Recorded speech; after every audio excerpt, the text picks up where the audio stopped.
Welcome to Public Forum, a community outreach program produced at North Idaho College on the shores of Lake Coeur d'Alene. Featuring guests from around the globe addressing a wide variety of subjects, Public Forum serves to educate and enlighten. Please join host and moderator, political scientist Tony Stewart, in welcoming today's guest. I wish to welcome you to the sixth program in a 12-part series titled Confronting Hate, Humanity's Greatest Challenge. On today's program, we have three guests, and so our subjects will vary depending on their expertise, but all of them under this topic. And because of lack of time, I'll move just immediately almost into the questioning. First of all, I'd like to welcome to the program our friend Greg Carr, who is the head of the Carr Center for Human Rights Policy at the John Kennedy School at Harvard. And Greg's been with us before. It's always such a pleasure to see you, and welcome back. Thank you. And I'm equally so pleased to welcome Sue Stengel. She is the legal counsel for the Western United States for the Anti-Defamation League of B'nai B'rith in Los Angeles, and we've had the honor of being with Sue on other occasions, and welcome to the program. Thanks, it's a pleasure being here. And as always, I'm also very, very pleased to welcome our other friend, Dr. James Waller, who is a professor of psychology at Whitworth College and has written a number of books and is very much being recognized for his most recent publication, Becoming Evil. Dr. Waller, it's great to see you again, and we've also had you on the program before. Thanks, Tony. It's good to be here. And with that, I would invite our regular panelist, Janelle Burke, an attorney in Idaho, to commence today's questioning. I will begin with Greg Carr.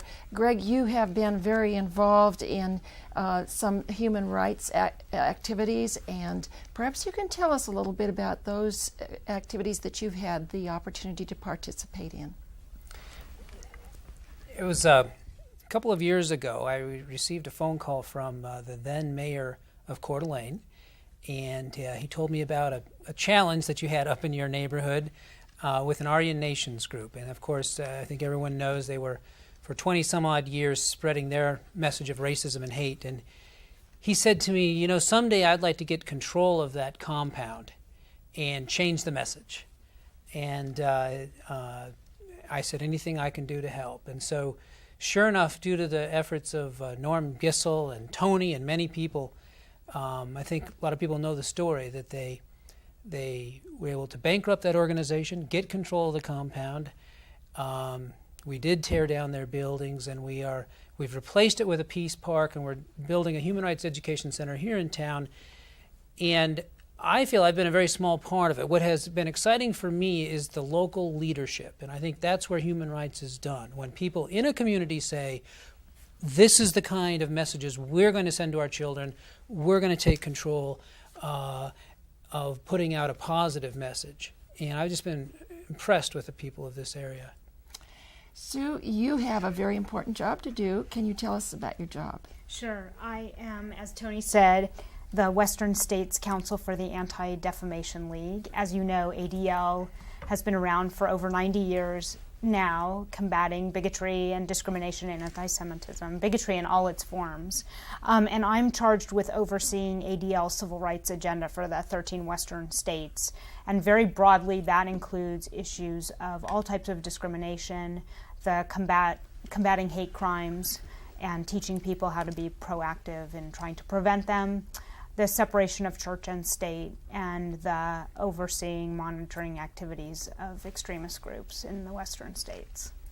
Dr. Waller, you've written a book. Can you tell us a little bit about the thesis of the book?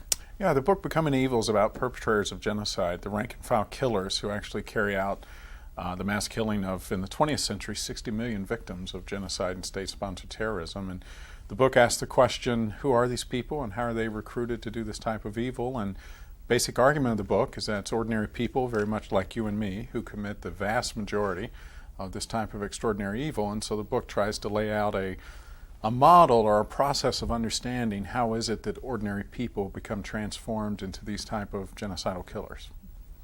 I'm going to reverse the order, so the same person that go first or last each time. And so then, since you went last, Dr. Waller, I'll start with you this time. You've written several books, and this one's really receiving a lot of attention as it should, and you've been on the East Coast tour. And thank you for coming home and taking off again. You're so great to do this for us, and it really touched me that you would come and participate. Your speech this morning, as the other speeches, are just so eloquent, and what a week it has been for our people. In your presentation today, you indicated that and if you'll just take a little time to show us through these different centuries, and what's so depressing about it was the 20th century, as we move along with more technology, that the killings increased so fast. So I have a two-part question. The first part is, give us a little more information from that wide perspective of how we become so into killing the human race. And then the second part is respond to how we're going to deal with, as we haven't in the past, those who are actually committing the murders through some international court system. Well, I think in the presentation I focused on the litany of social conflict that's part of the human condition, really starting, if you want to begin with Judeo-Christian tradition, with Cain murdering his brother Abel. And as I pointed out, the first time death comes into this world, according to that tradition and some other religious belief systems as well, it comes in murder. It doesn't come in disease, famine, or the most common way, accident. It comes by the way of murder. And unfortunately, that first death in that tradition has birthed the litany of human social conflict throughout the centuries. And the 20th century was the one in which, often called the age of genocide, not that genocide was invented in the past century, but certainly the techniques and efficiency of destruction were nearly perfected. And as I pointed out this morning, anti-state terrorism of the variety we see on 9/11 took about 500,000 lives in the last century.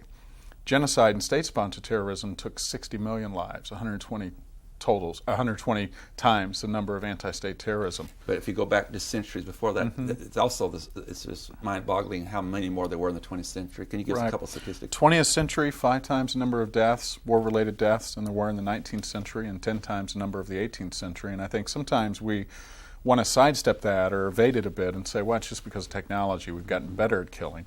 And that's part of it, but the absolute number of conflicts have increased as well. And I think the scary sign or the danger sign for the future is the continued population growth and scarcity of resources that lie at the heart of much of interethnic conflict across the world.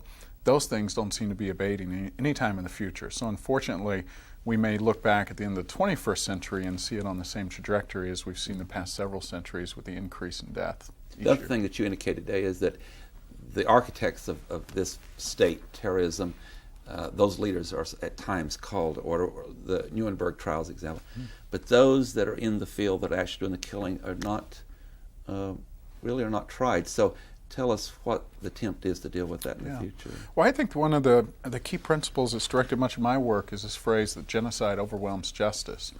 That genocide involves so many people at so many levels, whether it's architects, mid-level bureaucrats, or most vitally the rank-and-file killers who by and large escape prosecution year after year after year in cases of genocide, that in some ways justice has a hard time keeping up with prosecution and punishment of genocidal killers. The International Criminal Court is a new attempt, I think, to try and bring some perpetrators to justice. As I talked about today in the presentation, the court has officially entered into force in July of 2002 and will begin its work probably in the next 6 months or so.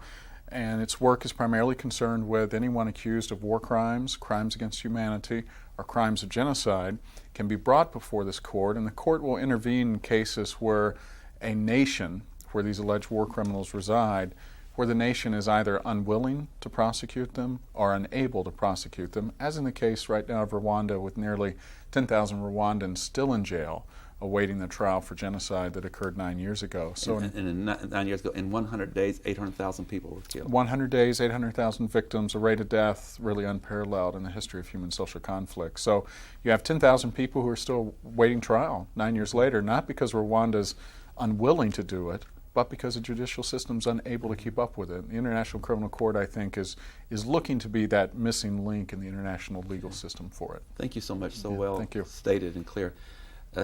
Sue Stengel, you have a lot of areas of expertise, and we want to bring you back maybe with our Human Rights Center and deal with one of your great areas is training of law enforcement prosecutors and dealing with hate crimes. But I want to talk about your specific topic that you talked about at Gonzaga University, and that is hate on the internet. Mine, again, is a two-part question. Number one is that problem increasing all the time? And number two, what impact do you think it's having upon society? Right. I think that it's a really fascinating and interesting challenge, particularly to those of us who are interested in civil rights and human rights. It's very hard to quantify the number of hate sites that are out there or extremists that have sites out there, because as we know, the internet is so incredibly fluid, and one is down 1 minute and a new one is up the next moment. And it's very easy if an internet service provider asks somebody to take something down, then they find a new one almost immediately where they can host their hate site. So it's very hard to quantify, but I think it's important to look at how some of the haters have used the internet and the evidence that we have in that regard to take their hateful beliefs and turn them into violent actions. And some of the most recent and most violent crimes that our society has encountered. For instance, Buford Furrow, who shot up the children at the Jewish Community Center in Los Angeles and killed the Filipino postal worker also in Los Angeles. Ben Smith, who went on the shooting rampage in Indiana and Illinois. The Williams brothers, also up in Northern California. There's evidence that all of them were actively involved with websites and were gaining information from hate groups on those sites, and possibly were driven to their actions by the information that they gained from those organizations, not only off the internet, but also on the ground. We're so fortunate to have you here, and you're such an expert and an attorney. How do you deal with this in the fact that, we have this remarkable, wonderful thing that Greg Carr talked about this morning, of principles of democracy and the Bill of Rights and free speech and free press? How do we deal with the fact that we know that this information has led and getting people to hate to victims? So what is your recommendation of how do you, the Southern Poverty Law Center is partly countering it with their wonderful website, tolerance.org, but what's your recommendation? Well, I think it's really interesting. We are frequently, ADL is frequently contacted, as I'm sure all of you are in the world of human rights, by people who say, can't we take this down? Can't we stop them from speaking? Can't we stop them from rallying in the park? Can't we stop them from having the Aryan Fest every year? And my question is, why do you want to do that?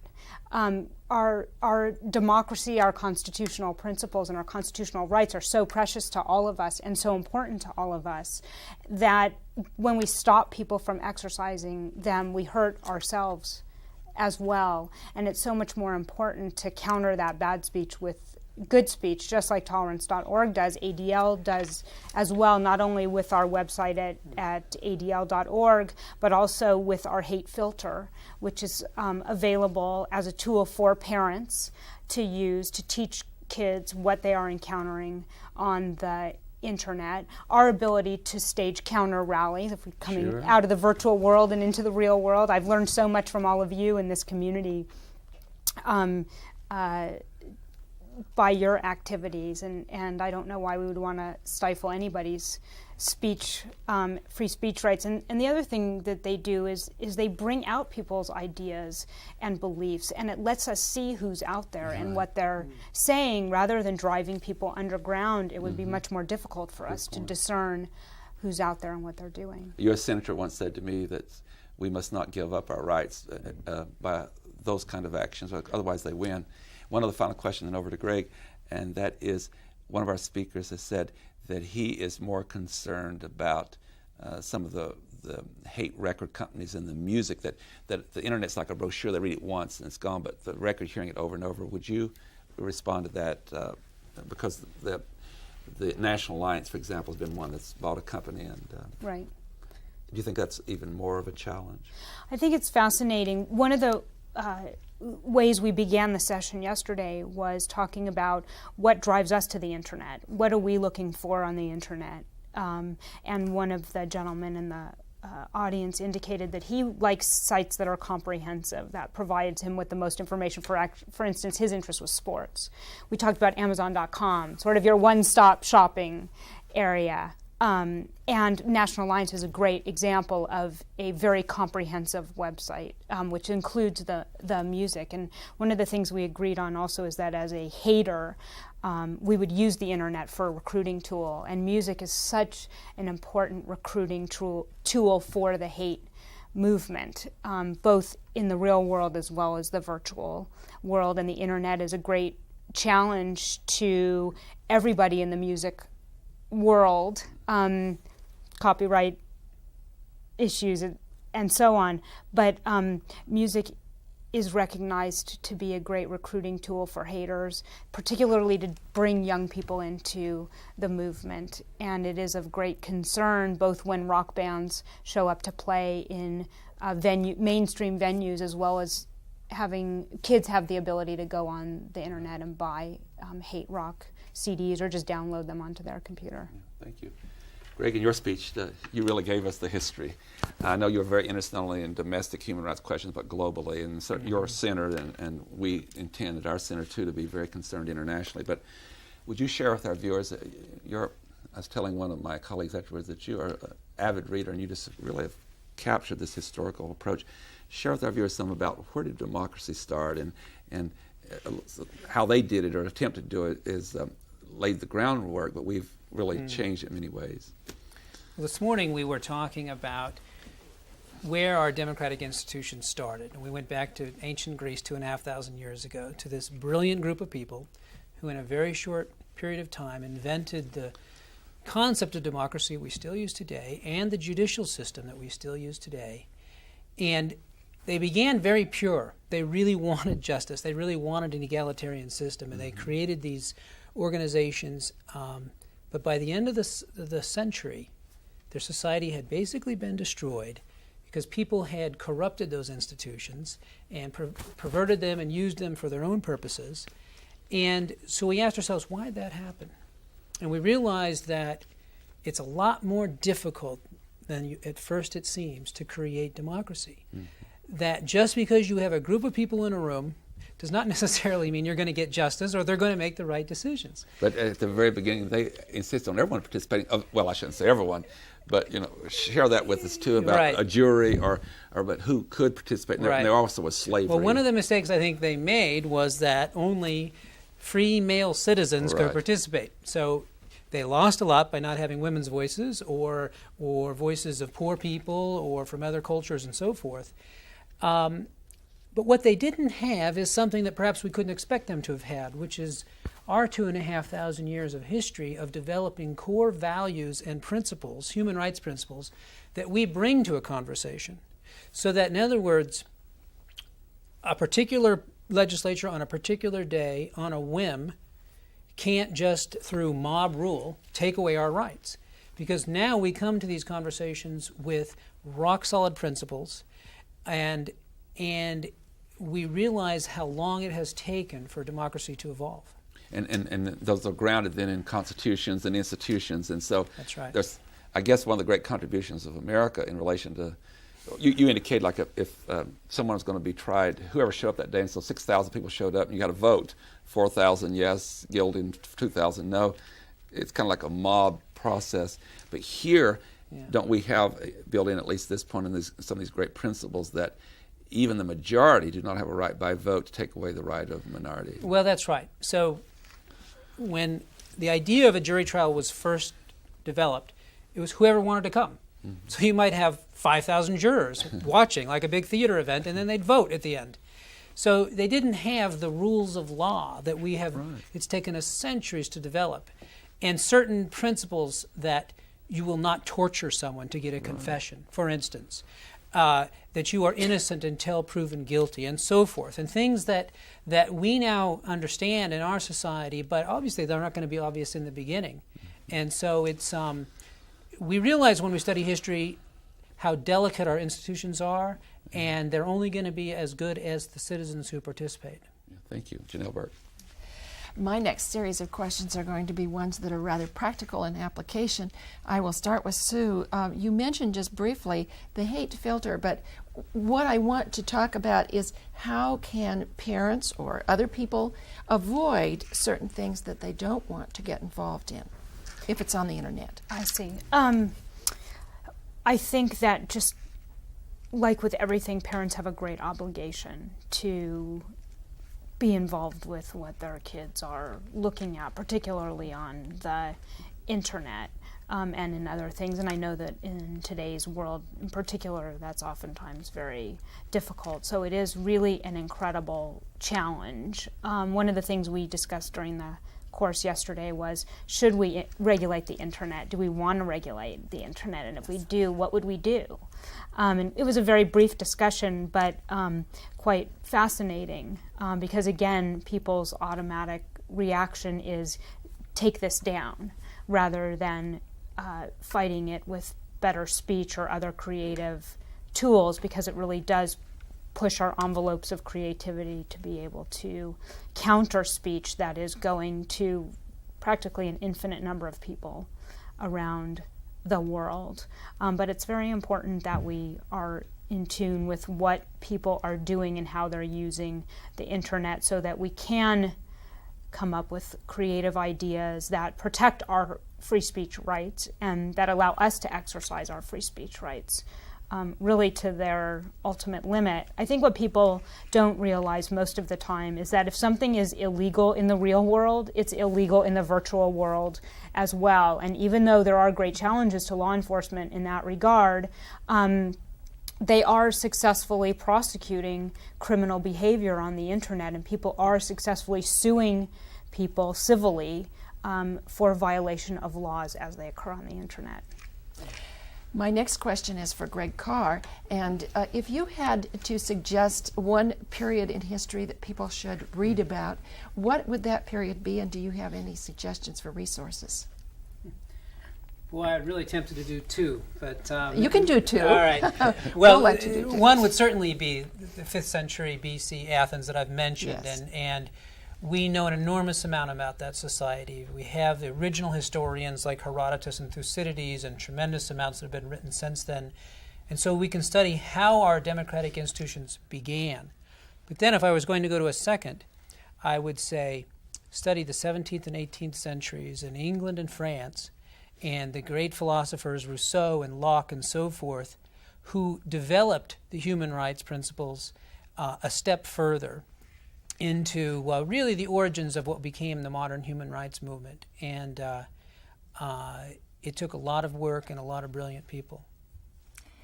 Now, Jim, a question for you. You've indicated that it's ordinary people that oftentimes are the persons who commit atrocities later. What can you say to keep us from recognizing the evil that lurks probably within all of us? How would you identify that? What kinds of things should we be on the lookout for in ourselves?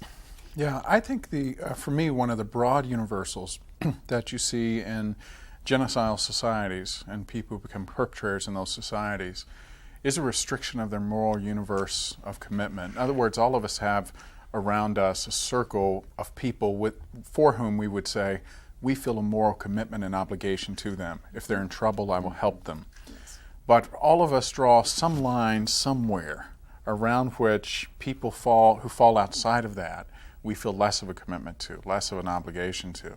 And I think one of the commonalities in genocidal societies is you see this circle of moral commitment drawn either by social restrictions, legal restrictions, theological restrictions in many cases, where the victim group that falls outside it is no longer worthy, and not just of not being in my circle of moral commitment, but at some point they become no longer worthy of life. And their extermination is not just the right thing to do from the perpetrator mindset, but their extermination, if you don't do it, you're doing the wrong thing. And that's a separate issue. And so I think for me in genocide studies, and it relates as well to my work in race relations, comes back to the issue of how do we define our circle of moral commitments and obligations. And in defining those, who's in and who's out, and how are those expanded? I mean, some of the great examples I think of rescue in the Holocaust, like a village of Les Chambon, or people who, French Huguenot, Protestant village, who, infused really in centuries of anti-Semitism, but yet still they have a universal moral commitment that says there are Jewish children here that are being unfairly persecuted and put to death, and we will, despite our theological differences, put our lives on the line to save them. So I think that's the big lesson for me, is just how we define who's in and who's not in our circles of moral commitment. Greg, during the question period, I was just in heaven. I just thought that question period was just remarkable today, and how you dealt with I was proud of the students. They got great questions. Great question. But one of the things that really hit me, there are certain things that hit me, and I just really like to focus on it. And you and I had a little bit of a dialogue on some young people who've been brought into the hate movement and they leave it. Would you share with our audience a little bit about that, and why do some young people are more susceptible to that, and what can we do to say that there's another choice for you? Yeah, we were talking this morning about why someone is vulnerable to a message of hate, and the kinds of people that the Aryan nations were recruiting. And often it would be people who just got out of prison, had nowhere to go, had no job, people who, for whatever reason, don't feel that society is respecting them, don't have a sense of where they belong. And so somebody comes along and says, well, just because you're white or just because you're such and such, you're better than everyone else. And they're very vulnerable to believing that because no one's ever told them before that they're special. And so if we start with young children right from the beginning and do just what Jim was saying and teach them to make a very large circle where they feel connected to people and who they identify with, then they won't be as vulnerable later in life to being told, well, these other people are bad, but you're good. And Dr. Waller, lap on your psychology. We're very brief for you and Sue here too, but psychologically, is it a self-esteem problem and a part of it anyway, and lack of feeling good about themselves?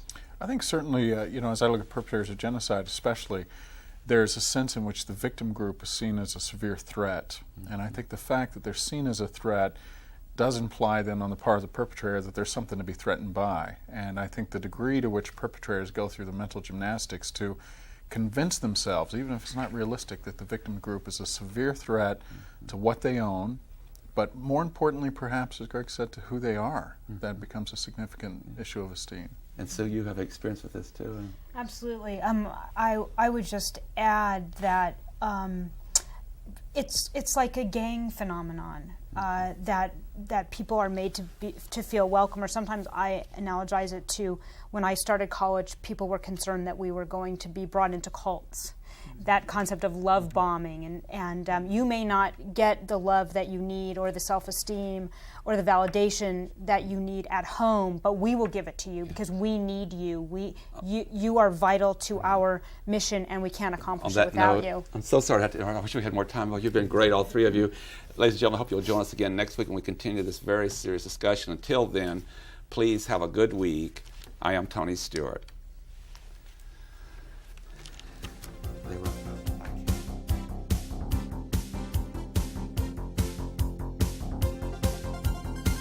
Recorded on the campus of North Idaho College, Public Forum is the longest-running in-house college production on PBS. Each episode is pre-recorded live and is an educational outreach from North Idaho College. Please join us at this same time next week for another edition of Public Forum on this public television station.